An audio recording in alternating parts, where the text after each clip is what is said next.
읽은 이 아모스 7장 말씀은 하나님께서 이 선지자 아모스에게 보여주신 환상이 기록되어 있습니다. 아모스는 7장부터 9장까지 총 5가지의 환상을 봅니다. 이 5개의 환상 중에서 우리는 지지난주에 2개의 환상을 먼저 살펴보았습니다. 그래서 그 2개의 환상이 1절부터 6절 사이에 기록되어 있습니다. 자, 오늘 이 말씀의 1절을 다시 한번 보시겠습니다. 1절에 보시면 끝부분에서 하나님은 메뚜기를 만드셨습니다. 그리고 환상 속에서 그 메뚜기가 땅의 모든 풀을 다 먹습니다. 즉, 이 아모스가 보았던 첫 번째 환상인 이 메뚜기 환상은 하나님이 메뚜기를 통해서 온 세계에 큰 재난을 일으키실 것이라는 종말 심판의 환상이었습니다. 그리고 두 번째 환상은 4절 이하에 나오는데 하나님이 불을 보내셔서 이스라엘을 심판하시겠다는 거였어요. 그래서 이 환상들은 하나님이 뭘로 심판하시는지에 대한 심판의 도구는 다르지만 본문이 기록된 양식 자체는 문학적으로 다 동일한 양식으로 기록되고 쓰여졌습니다. 그래서 이 첫째 환상과 둘째 환상을 비교해 보면 하나님이 먼저 보여주셨어요. 여러분 성경의 1절과 4절을 비교해 보시면 하나님이 뭔가를 보여주셨다고 말하고 있습니다. 그리고 심판의 도구가 이어져 나와요. 한쪽은 메뚜기였고 한쪽은 불이었습니다. 자, 그리고 그 다음엔 어떤 식으로 이야기가 전개됐냐 하면 아모스의 반응이 나왔습니다. 그런데 이 아모스의 반응은 그 하나님의 엄청난 그 진노의 환상을 보니까 아모스가 너무 놀라서 어떻게 해서든 그 하나님의 진노의 심판을 늦춰보고자, 하나님의 그 불타는 진노의 마음을 조금이라도 돌이켜보고자 중보기도를 했습니다.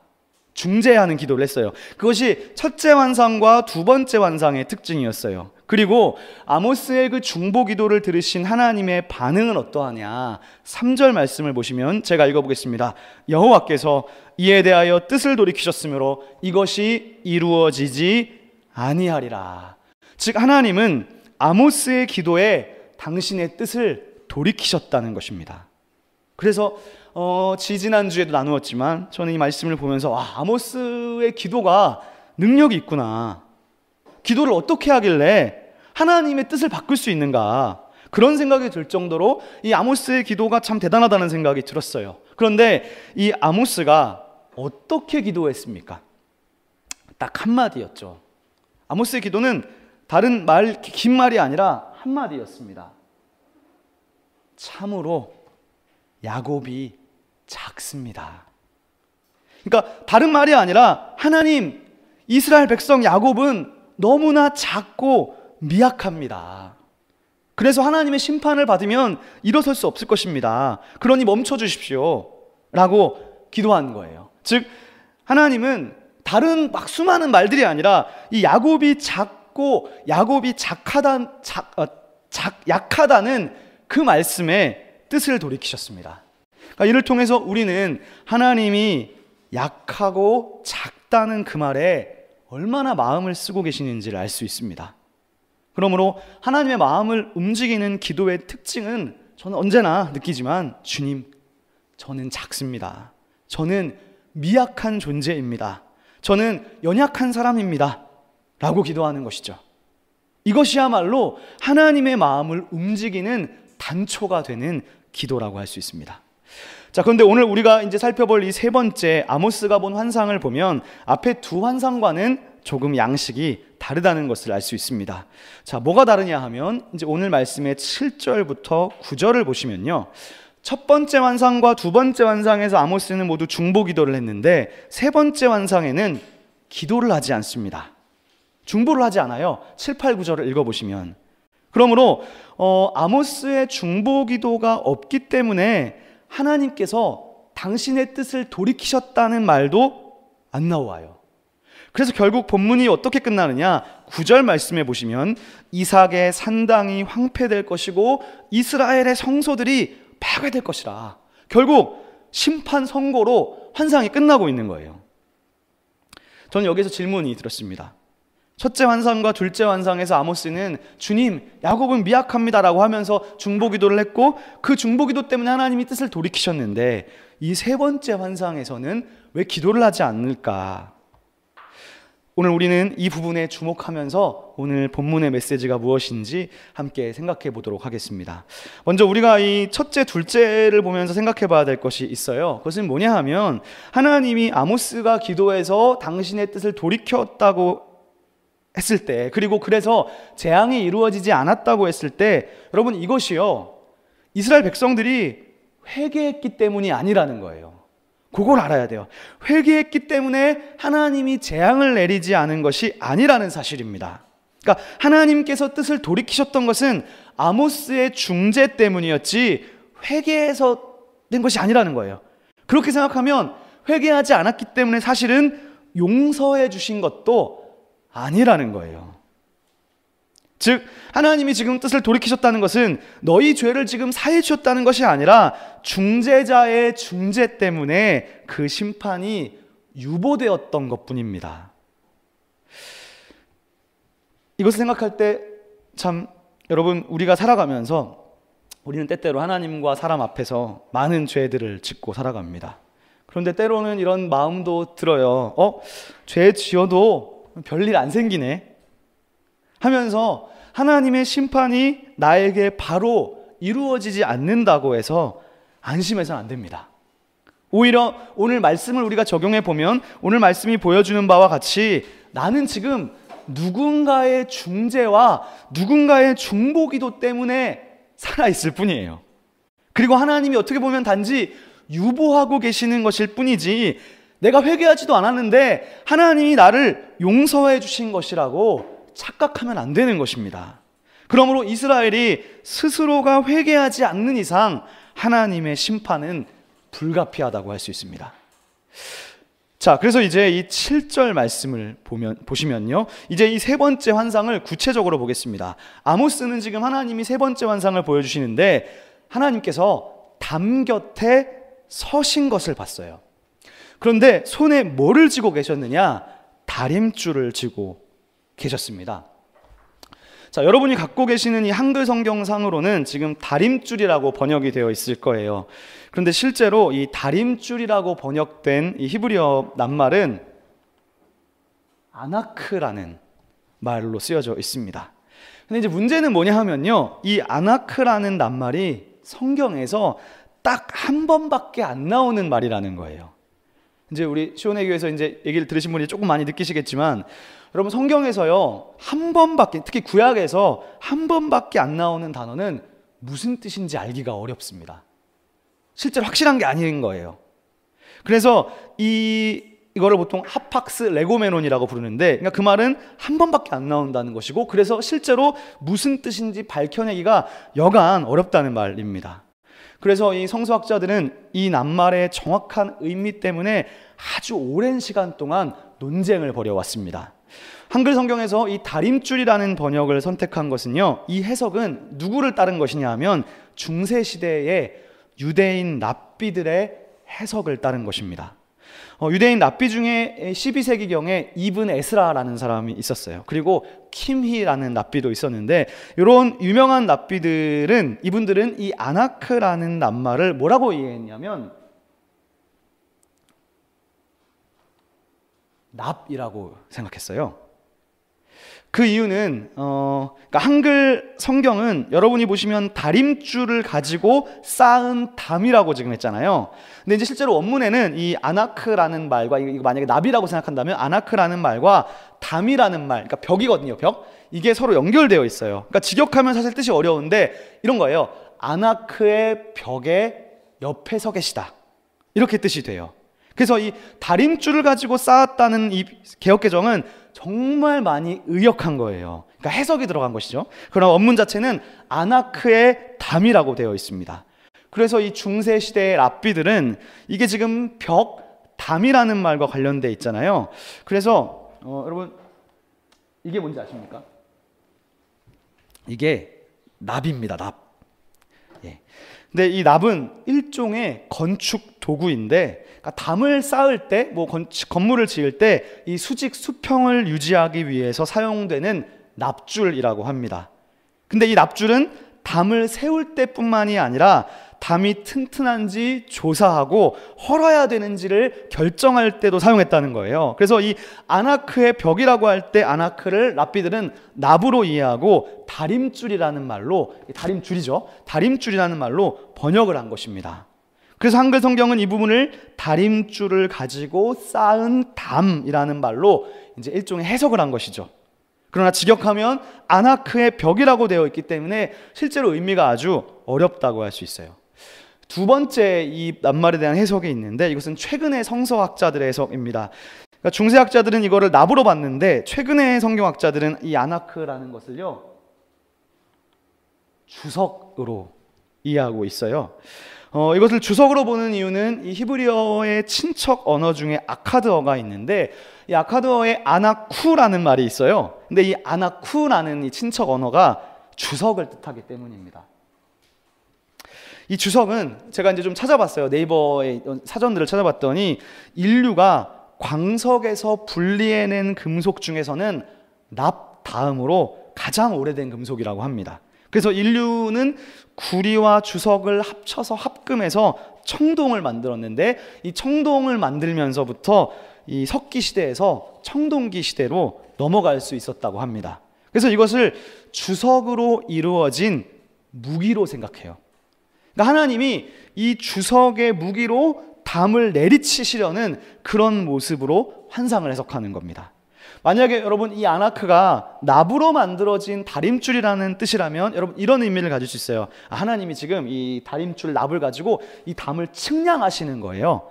측정하시는 거예요. 그러니까 마치 하나님이 어떤 그 건축물의 어떤 준공 검사하러 내려온 공무원처럼 이스라엘에 오신 거예요. 그래서 이스라엘의 이 성벽이 얼마나 견고하고 혹시 부실 공사는 아닌지 측정을 해보시겠다는 거예요. 근데 측정해본 결과 부실 공사가 심하다는 거예요. 그래서 이스라엘 민족은 지금 민족 자체가 지금 부실 건물인 거예요. 그렇기 때문에 이거를 그대로 두면 마치 뭐 삼풍백화점처럼 더 많은 사람들을 죽일 수 있기 때문에 또 지금 이미 죄 없는 사람들이 죽어가고 있기 때문에 이 부실 건축물을 하나님이 무너뜨려 버리시겠다는 겁니다. 자, 근데 이제 이 하나님과 이 아모스의 대화를 조금 더 자세히 보기를 원합니다. 하나님은요, 자, 이 7절을 잘 보세요. 지금 아나크의 벽 옆에 서 계신데요. 그런데 또 어떻게 표현이 되어 있냐면 손에도 아나크가 있답니다. 그러면서 이제 아모스에게 물어보세요. 아모스야, 내가 무엇을 보느냐? 자, 아모스가 뭐라고 대답하느냐? 아모스는 이렇게 대답합니다. 아나크입니다 라고 대답했어요. 그러니까요, 이렇게 대답한 게 아닌 거예요. 아나크를 손에 잡고 계신 주님이 보입니다 라고 하지 않고 정말 단답형으로 아나크입니다 이렇게 말한다는 거예요. 지금 이게 여러분 이게 지금 둘 사이의 대화의 방식입니다. 하나님과 예언자의 대화 방식이에요. 그런데 첫째 환상과 둘째 환상과는 지금 다른 식으로 전개되고 있다는 것을 보실 수 있어야 돼요. 그러니까 지금 이 셋째 환상이 지금 뭘 얘기하려는 거지? 이걸 알려면 조금 더 깊이 봐야 된다는 거죠. 그런데 아모스의 이제 문맥이 이런 식으로 흘러가고 있어요. 제가 이제 먼저 읽어봤기 때문에 말씀드릴 수 있는데, 자, 앞에 보시면 이렇게 흘러가요. 스토리가 7장에는 첫째 환상, 둘째 환상, 셋째 환상을 보고 조금 있으면 아모스와 아마샤가 대결하는 장면이 나올 거예요. 그리고 8장에는 넷째 환상이 나오고 9장에는 다섯 번째 환상이 나오고 있습니다. 이게 지금 7장부터 9장까지의 맥락이에요. 그런데 독특하게도 이 환상들 지금 중간에 아모스와 아마샤의 대결 이야기가 마치 끼어 들어간 것처럼 돼 있어요. 그러니까 요거만 없으면 첫째, 둘째, 셋째, 넷째, 다섯째가 뭔가 자연스럽게 올라갈 수 있는데 갑자기 중간에 다른 이야기가 쏙 들어와 있는 상태로 지금 본문이 진행되고 있다는 거예요. 그래서 첫째, 둘째 환상에서는 하나님이 심판하신다고 했을 때 아모스가 막 중보기도를 했습니다. 그래서 지금 비슷한 문체라고 했어요. 그런데 셋째부터는 중보기도가 안 나오고 이야기 방식도 대화 방식도 바뀌었어요. 자, 그런데 이 중간 이야기는 잠깐 패스하고 네 번째 환상을 연결해서 생각해 보면 8장 1절인데요. 네 번째 환상은 이런 거예요. 하나님이 이번에는 여름과일 한 광주리를 보여주십니다. 그러면서 아모스한테 물어봐요. 아모스야, 내가 무엇을 보느냐?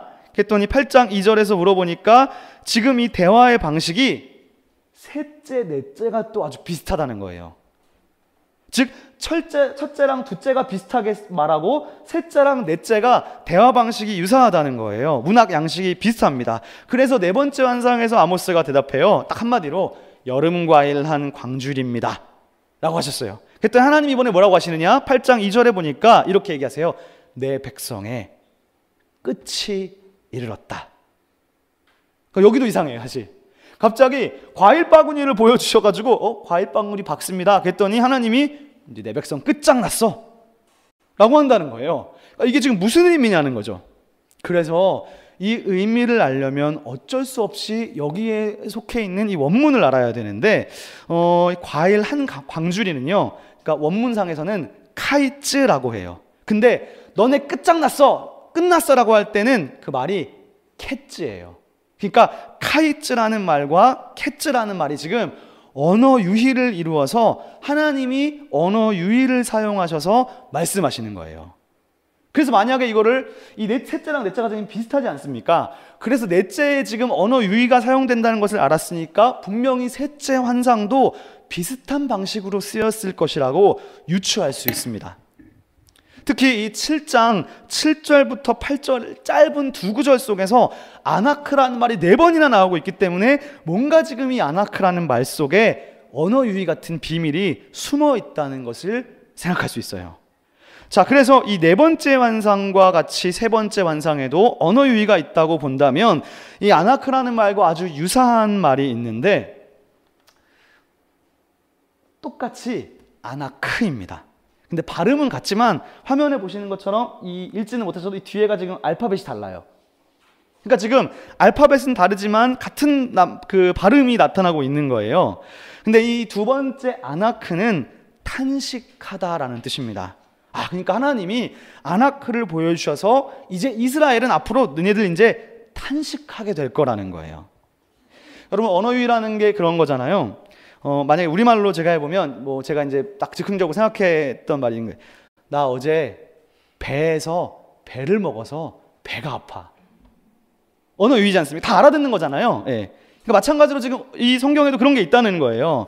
근데 여러분, 이 언어유희라는 것이 꼭 같은 발음이 아니어도 유사한 발음이어도 됩니다. 예를 들어서 노래 중에 제가 이 노래 가사를 찾으려고 설교 치면서 제일 시간 오래 들었던 것 같아요. 이런 노래 가사가 있어요. 이 노래도 사실 0과 1이야. 내 모습은 과연 0과 6일까? 자, 이거를 지금 웃지 않는 사람들은 회개하셔야 됩니다. 예. 우리 교회에 누가 만든 노래이기 때문입니다. 안 들었다는 거예요. 지금 그 노래를 안 들었다는 거예요. 네, 우리 조이원 군이 발표한 노래에 이런 가사가 있어요. 네, 이 노래도 사실 0과 1이야. 내 모습은 과연 0과 6일까? 그러니까 0과 1, 0과 6은요 같은 낱말이 아니지만 비슷한 발음을 가지고 언어 유희를 했잖아요. 마찬가지로 성경도 이렇게 가진 성경도 이런 식으로 많이 기록되어 있어요. 그런데 아나크라는 말에서 또 하나의 언어 유희가 있습니다. 그 세 번째가 뭐냐 하면 아노키라는 말이에요. 이 아노키라는 말은 나라는 뜻이에요. I, 대명사 나예요. 나. 너, 나 할 때 나란 뜻이에요. 그래서 이 아나크라는 말과 아노키가 언어 유희를 이루고 있는 것으로 본문을 해석해 보면 자, 이제 이런 뜻이 됩니다. 자, 하나님이요 손에 아나크를 들고 담에 서 계세요. 그러면서 아모스에게 물었어요. 아모스야, 무엇을 보느냐? 그랬더니 아모스가 뭐라고 대답하느냐? 아나크요. 근데 이 아나크라는 말이 지금 보시는 것처럼 히브리어로 나라는 말, 아노키라는 말하고 겹치니까 지금 아모스가 자기가 대답하면서 이런 생각이 드는 거예요. 너 뭐를 보냐? 아노크, 나? 자기 자신을 동시에 생각하게 된다는 거예요. 대답하면서 자기 자신을 생각한다는 거예요. 근데 지금 이렇게 아노키라는 말을 생각하면서 이 말씀을 읽으면요, 자, 8절의 후반절입니다. 자, 여러분 성경을 보세요. 자, 8절 후반절 이렇게 가요. 자, 아노키를 생각하면서 읽는 겁니다. 주께서 이르시되 내가 아노키를 내 백성 이스라엘 가운데 두겠다. 그리고 내가 다시는 돌이키지 아니하겠다. 그러니까 이 말이요, 이 아나크를 이스라엘 중에 두겠다라고도 볼 수 있지만 아노키를 두겠다고 생각할 수 있는 거예요. 그러면 의미가 어떻게 되느냐? 아모스의 입장에서 생각해보면 나를 이스라엘 중에 두시겠다고? 라고 이해하게 되는 거예요. 즉 아모스 스스로가 나를 이스라엘 가운데 보내시겠다고? 이렇게 이해하게 된다는 거예요. 그러므로 여러분, 우리가 이 말씀에서 아모스의 첫 번째 환상과 둘째 환상에서는 아모스가 주님 용서해 주십시오 라고 했는데 세 번째 환상에서는 왜 중보기도를 하지 않느냐, 이 말 때문인 거예요.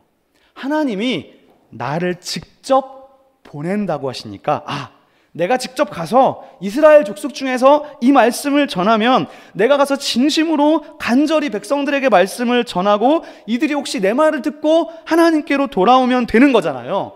그래서 예언자가 직접 백성에게 가면 되니까 하나님께 굳이 중재하지 않고 첫째, 둘째 환상처럼 용서해달라고 말할 필요가 없는 것입니다. 그래서 여러분, 이 세 번째 환상까지 나오고 나서 환상 이야기가 싹 사라지면서 10절부터 이제 이스라엘의 간 이야기가 나오고 있어요. 새로운 스토리가 나오고 있는 것입니다. 자, 이제 다 같이 10절을 읽어보겠습니다. 여러분들께서 이 10절 말씀을 한번 읽어주시겠습니다. 시작.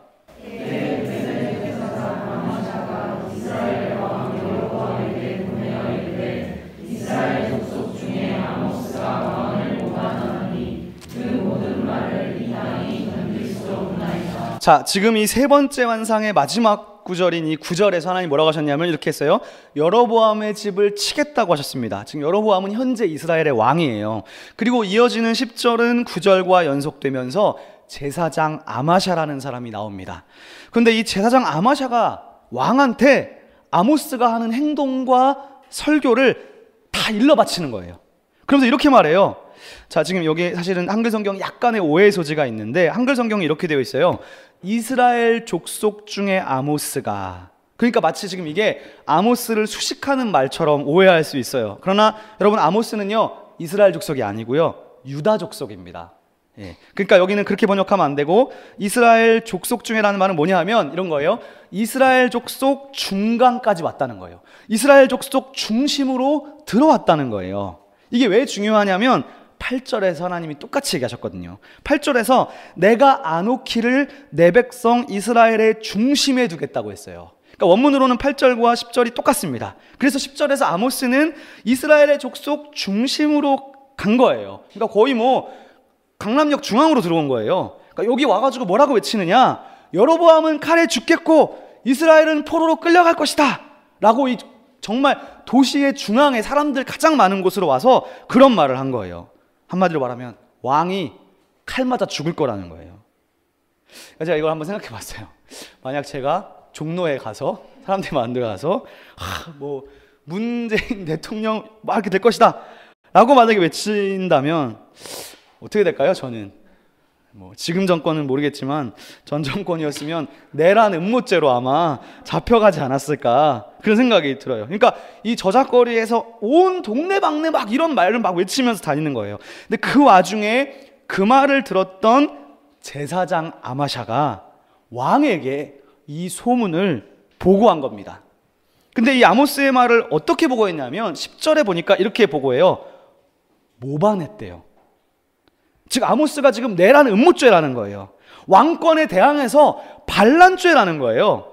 사실은 반란은 아니죠. 지금 이게 뭔가 모반을 반란 일으키는 건 아니잖아요. 그러니까 지금식으로 말하면 간첩이라는 거예요. 쉽게 말하면. 사실 이 북이스라엘은요, 여러분이 성경을 읽어보면 역사서를 보면 북왕국은 여러 번 쿠데타가 일어났었어요. 역사 속에서 왕권이 자주 바뀌었어요. 그러니까 이미 선례가 그런 적이 많았기 때문에 이 모반 반란이라는 말은 북이스라엘에서는 정말 예민한 문제였습니다. 근데 아마샤가 아모스의 소문을 보고하는데 너무 부풀려가지고 반란이라고 모반이라고 자극적으로 왕에게 보고하는 것입니다. 아마샤가 지금 직업이 제사장이지 않습니까? 근데 이 제사장이 반란이라는 말, 모반이라는 말을 사용해서 자신의 동료를 모함하고 있어요. 목사가 그런 사람 있잖아요. 지금도. 게다가 이 제사장은 여기를 읽어보면 교회에서 일하는 사람이 아니라 마치 정치인 같다는 생각이 들어요. 왕실의 관리 같다는 생각이 들어요. 그러면서 아마샤가 이제는, 그러니까 왕한테는 그렇게 얘기하고 반대편으로 아모스한테 가서 아모스를 불러서 이제 대화를 합니다. 자, 12절인데요. 여러분이 12절을 읽어주시고 제가 13절을 읽어보겠습니다. 자, 12절입니다. 시작.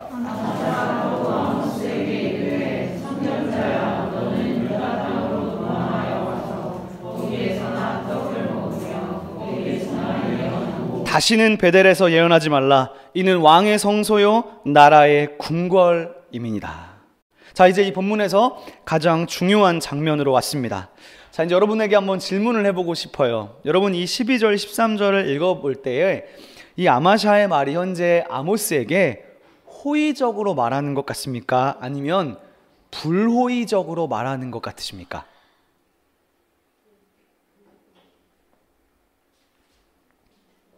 예. 호의적으로 말하는 것 같으세요? 불호의적으로 말하는 것 같으세요? 여기 답이 없어요. 예. 학자들도 두 개로 갈리기 때문에 답이 없어서 자기가 이제 생각하는, 최대한 이제 논리적으로 생각해서 읽으시면 됩니다.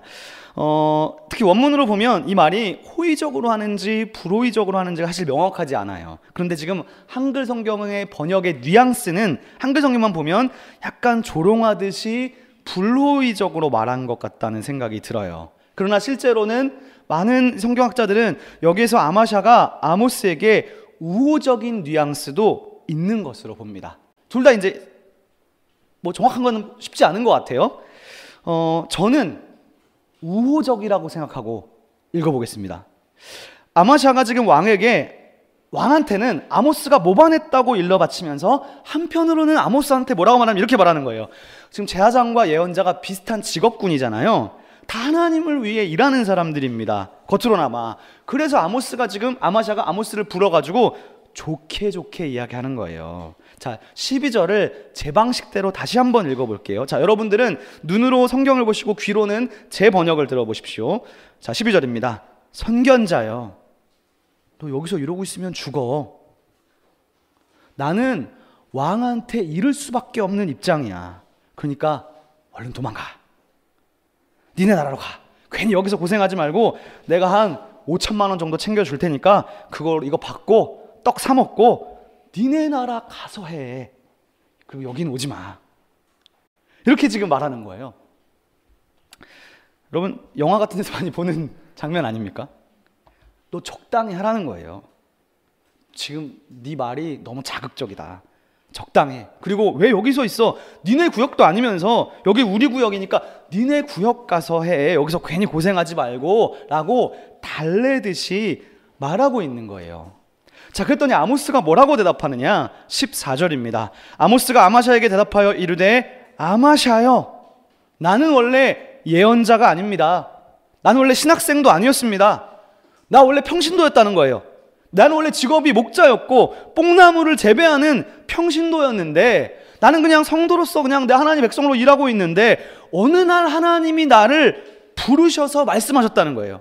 너 내 백성 이스라엘에게 하나님의 말씀을 전해라. 그래서 제가 온 겁니다. 나는 내가 지금 오고 싶어서 온 게 아니에요. 하나님이 나를 부르셨고 나는 하나님께 붙잡힘 당해서 온 겁니다. 그리고 나도 이스라엘이 멸망하기를 원하지 않아요. 나는 모반하는 게 아니에요. 내가 여로보암이 죽는다고 말하는 것은 하나님이 나에게 그렇게 말씀하셨기 때문에 말하는 것이지 내가 하고 싶어서 하는 말이 아닙니다. 자, 그러면서 이제 아모스는 다음 말을 합니다. 이제는 아마샤한테 하는 말이에요. 16절입니다. 이제 너는 여호와의 말씀을 들을지니라. 내가 이르기를 지금 이스라엘에 대하여 예언하지 말며 이삭의 집을 향하여 경고하지 말라 하므로 여호와께서 이와 같이 말씀하시기를 내 아내는 성읍 가운데 창녀가 될 것이요 내 자녀들은 칼에 엎드러지며 내 땅은 측량하여 나누어질 것이고 너는 더러운 땅에 죽을 것이고 이스라엘은 반드시 사로잡혀 이 땅에서 떠나리라. 즉 아모스는요, 자기를 살살 꼬셔서 도망가라고 한 이 아마샤에게도 하나님의 말씀을 전합니다. 아주 무시무시한 심판의 말씀을 듣습니다. 왜 아마샤가 이런 저주의 말씀을 듣느냐? 그것은 바로 네가 하나님의 말씀을 전하지 못하도록 입을 막았기 때문이라는 거예요. 저는 여기 보면서 어떻게 보면 지금 아모스가 하는 말이 너무 심하다고 생각할 수 있을 것 같아요. 정말 엄청난 저주이지 않습니까? 그러나 오늘 우리가 이 말씀을 보면서 특별히 아모스의 마음을 보면서 그 전에 우리는 하나님의 사람이 어떤 정체성을 가져야 하는지 이 아모스를 통해서 배울 수 있어야 돼요. 여러분, 하나님의 사람에게 있어서 가장 중요한 것은 하나님의 말씀입니다. 하나님의 사람이 말해야 하는 것은 하나님의 말씀이고, 하나님의 사람이 전해야 하는 것도 하나님의 말씀이에요. 즉 하나님의 사람, 하나님의 백성은 하나님의 말씀이 그 삶의 중심인 자들입니다. 우리는 믿는 거죠. 이 말씀이 나를 살리고 이 말씀이 나를 회복한다는 것을 믿는 사람들이에요. 그래서 이 말씀대로 살아갈 때 내 삶에 참 회복이 있을 것이라는 거예요. 그런데 우리가 살아가는 세상은 하나님의 말씀대로 살아갈 때 너무나 불편한 세상입니다. 왜 그런가요?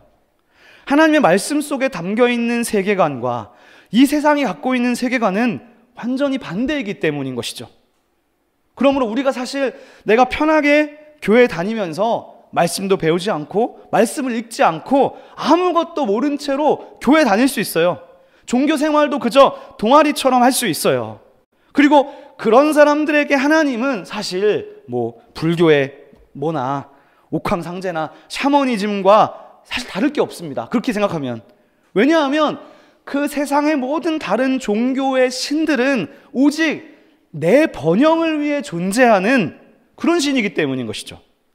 그러나 하나님의 백성이 하나님의 가치관을 알게 되고 말씀을 배우면서 하나님 나라가 무엇인지 알고 배우는 자는요, 말씀을 통해서 배우면 배울수록 마음속에 뭐가 생기느냐? 평안이 생기는 게 아니라 갈등이 생기는 거예요. 왜 갈등이 생깁니까? 세상의 가치관과 성경의 가치관이 너무나 다르기 때문이죠. 그러므로 하나님의 사람이라면 또한 여러분들께서 하나님의 사람으로 세상에서 살아가고자 한다면 사실 이 세상살이가 절대로 편할 수 없어요. 그리고 편해서도 안 됩니다. 만약 우리가 교회 다니면서도 세상살이가 편하고 아무런 거리낌도 없이 내가 편안히 살아가고 있다면 그것은 뭔가 잘못된 거예요. 뭐가 잘못돼도 한창 잘못된 것입니다. 기독교인이면서 세상에서 평안하다, 세상에서 기독교인으로서 아무런 갈등도 없고 부딪히는 것도 없고 꺼리낌도 없다, 그거는 가짜 그리스도인인 것이죠. 예수님 말씀하지 않으셨습니까? 두 주인은 없다. 하나님과 돈, 이 두 개는 절대로 같이 추구할 수 없다. 여러분은 무엇으로 움직이십니까? 물질로 움직이십니까? 아니면 명예로 움직이십니까? 아니면 정말 하나님 말씀으로 하나님 나라의 가치관으로 움직이는 자들이십니까? 오늘 아모스에게는 두 가지의 공격이 들어왔어요. 첫째는 목숨의 위협이에요. 모반했다고 왕에게 거짓으로 고소하면서 너 이러다가 잡혀 죽는다. 하나님의 사람이 말씀대로 살고 말씀을 전하니까 죽음의 위협이 오는 거예요. 두 번째 공격은 뭐냐? 아마샤가 호의적으로 조용히 잘 타이르듯이 이야기하는 거예요. 교회 다니는 것도 좋은데 왜 이렇게 극단적이야? 나한테 잘해주니까 해야 될 말도 못하는 게 되는 거예요. 관계를 생각하면서. 그러나 여러분, 인간관계는 개인관계입니다. 물론 개인관계는 최대한 갈등이 없는 것이 좋아요. 그러나 내가 하나님의 백성인데 세상을 살아가면서 하나님 백성의 어떤 자의식을 갖고 사는데 누가 지금 세상에서 내 하나님의 말씀의 세계관을 거스르는 이야기를 하고 아니면 하나님 욕하고 하나님 나라의 가치관에 반하는 행동이 직접적으로 나에게 들어올 때 여러분한테 막 돈을 찔러주면서 혹시 조용하게 얘기하면 그럼 어떻게 하겠습니까? 오늘 우리는 이 아모스의 모습을 통해서 하나님의 사람으로서의 자의식이 어떠해야 하는지, 아모스는 하나님이 나에게 공식적으로 주신 그 말씀은 전해야 하는 것입니다. 여러분들은 지금까지 교회를 오래도록 다니시면서 어떤 자의식을 가지고 살아가고 계십니까? 하나님의 백성으로서의 자의식이, 하나님 나라의 시민이라는 자의식이 정말 있습니까? 세상과 타협하지 않는 하나님의 백성으로서의 정체성을 갖고 있습니까? 하나님의 사람은 하나님의 사람다워야 합니다. 그래서 아모스는 이 세 번째 환상에서도 하나님과 이스라엘 사이를 중재하지 않았습니다. 왜냐하면 하나님이 보내셨으니까. 하나님이 보내서 말씀을 직접 듣게 하면 되니까. 그러나 이 세 번째 이야기, 아모스와 아마샤의 이야기를 통해서 우리가 알 수 있는 것은 저들은 더 이상 듣지 않았구나. 그리고 오히려 아모스를 위협하고 또 좋은 말로 말씀 듣기 싫다고 못하게 했습니다. 그래서 네 번째 환상은 이렇게 이어집니다. 8장 2절인데요. 그가 말씀하시되 아모스야 내가 무엇을 보느냐? 내가 이르되 여름과일 한 광주리니이다 하매 여호와께서 내게 이르시되 이스라엘은 끝났다. 내가 다시는 그를 용서하지 아니하리니. 즉 네 번째에서도 아모스가 중보기도 하지 않습니다. 왜 그런가요?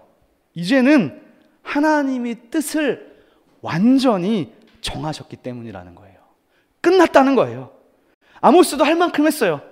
중보기도 중재를 아무리 한다 할지라도 거기에 해당하는 사실은 당사자가 회개하지 않으면 심판은 이루어질 수밖에 없어요. 아모스의 기도가 하나님의 노를 더디게는 만들었을지 몰라도 노하지 않는 분은 아니시라는 겁니다. 그러므로 여러분의 삶 속에 만약 죄악이 있다면 하나님이 그것을 참고 계실 수 있는 거예요. 그러나 언제까지 하나님이 참지만은 않으십니다. 특히 여러분이 저지르고 있는 그 죄악이 다른 것보다 사람과의 관계 속에서, 이웃사람과의 문제 속에서 이어지는 것이라면 하나님은 결코 그것을 참지 않으실 것입니다. 말씀을 정리하고자 합니다. 여러분, 이스라엘이 왜 포로로 끌려가고 왜 비참하게 멸망하는 것일까요? 도대체 무슨 죄를 짓고 있길래 그렇게 되는 것일까요? 그 답은 8장 4절에 나옵니다. 4절에 보면 이런 말씀이 나옵니다. 가난한 자를 삼키며 땅에 힘없는 자를 망하게 하려는 자들아, 이 말을 들으라. 6절입니다. 은으로 힘없는 자를 사며 신 한 켤레로 가난한 자를 사며 찌꺼기 밀을 팔자 하는도다. 여호와께서 야곱의 영광을 두고 맹세하시되 내가 그들의 모든 행위를 절대로 잊지 아니하리라. 하나님의 진노를 불러일으키는 죄는 무슨 죄냐? 4절의 후반절이 한마디로 요약하고 있어요. 그것은 바로 너희들이 힘없는 자를 망하게 하고 있다는 것입니다. 즉 하나님 나라의 가치관은 힘없는 자를 압제하고 힘없는 자를 핍박하는 것, 겉으로는 교회 와서 예배하고 하나님 사랑하고 사랑하는 척하면서 실제 삶에서는 힘없는 자를 망하게 하는 것, 그것이 이스라엘의 비참한 멸망을 야기하는 것입니다. 가난한 자를 삼키고 힘없는 자를 망하게 하는 것이 결국 뭐냐? 여러분, 이 말을요 거꾸로 말하잖아요. 거꾸로 말하면 이렇게 표현할 수 있어요. 이웃을 사랑하지 않는 것입니다. 성경은 내 이웃을 내 몸과 같이 사랑하라고 했어요. 예수님은 구약의 율법을 한마디로 요약하셨어요. 이웃 사랑하기를 자신같이 하라. 그러나 여러분, 이 이웃 사랑하라라는 긍정문을 아모스식으로 뒤집어서 표현해보면 이렇게 돼요. 이웃을 사랑하라는 것이 결국 하나님 나라의 핵심 가치인데, 네가 하나님 나라의 시민이라고 하면서, 시온의 교회 교인이라고 하면서 내 이웃을 내 몸과 같이 사랑하지 않는다면 너는 내가 사는 땅에서 쫓겨날 것이고 멸망하게 될 것이고 비참하게 포로로 끌려갈 것이다. 여호와의 말씀이니라. 그러므로 구약의 이 예언서에서 이것을 읽어낼 수 있어야 됩니다. 이웃사랑하라는 말은 사실 레위기에서 모세가 했던 말이고 신약에서 예수님이 한 번 더 하신 말씀이에요. 그러나 이렇게 긍정으로 표현했다고 해서 이웃을 사랑하라고 했는데 이거를요 안 해도 되는 것처럼 말하는 게 아닌 거예요. 예수님 말씀만 들으면 이웃사랑하라 되게 막 러블리하게 말하는 것 같지. 이웃사랑해야지 하는 것 같지만 구약의 예언서를 보면 그 이웃사랑이 없어서 포로로 갔다는 거예요. 여러분이 주일 예배 한 번 빠져도 지옥 안 가요. 근데 이웃사랑하지 않는 것으로 포로로 끌려갈 수 있는 거예요. 우리가 정말 느껴야 할 죄의식은 주일날 교회 못 왔네, 한 번 좀 가져야지. 거기서 죄의식을 느끼는 게 아닌 거예요. 그런 죄의식이 아니라 내가 하나님의 백성으로 살아가고 있음에도 불구하고 내 주변의 이웃이 아파하고 있는데 그것을 모르는 채하고 그냥 오직 내 앞만 보고 내 어떤 회사와 내 앞길만 보고 가는 것, 그것이 문제라는 거예요. 아모스가 말하고 있는 것은 아모스 1장부터 9장까지 읽어봐도 예배가 잘못됐다고 말하지 않아요. 예배를 드리는데 삶 가운데 이웃사랑이 없는 것, 그것이 죄라고 말씀하고 있습니다. 그러므로 여러분, 이웃을 사랑하지 않는 것보다 더 크고 무서운 죄가 없습니다. 그렇게 생각하실 수 있어요. 나는 별로 죄 지은 거 별로 없는데. 그러나 그건 여러분 생각이에요. 하나님은, 예수님은 네가 이웃을 사랑하지 않는 것뿐만 아니라 내 형제를 마음속으로 미워하는 것도 실제 살인한 것과 똑같다고 예수님이 말씀하셨어요. 구약이 아닙니다. 신약입니다. 그리고 형제에게 원망당할 만한 일이 있거든 반드시 그 부분에서 용서를 구하고 화평을 만든 뒤에 그리고 예배해야 내가 너의 예배를 받아주겠다는 거예요. 형제에게 원망당할 만한 일이 있는 사람의 예배는 아무리 주여 주여 해도 내가 받지 않겠다고 예수님이 말씀하셨습니다. 그러므로 사랑하는 여러분, 여러분들은 모두 다 하나님의 사람들이십니다. 이 세상에서요, 하나님 나라의 가치와 어울리지 않는 것들에 물들지 마십시오. 하나님 나라의 가치관으로 성경의 가치관을 여러분의 중심으로 삼아 정말 하나님의 사람이 되시고 하나님의 백성이 되셔서 이 시온의 교회가 하나님이 기뻐하시는 교회가 될 수 있도록, 그리고 하나님이 기뻐하시는 여러분들이 될 수 있기를 주님의 이름으로 간절히 축원합니다. 기도하겠습니다. 거룩하신 하나님,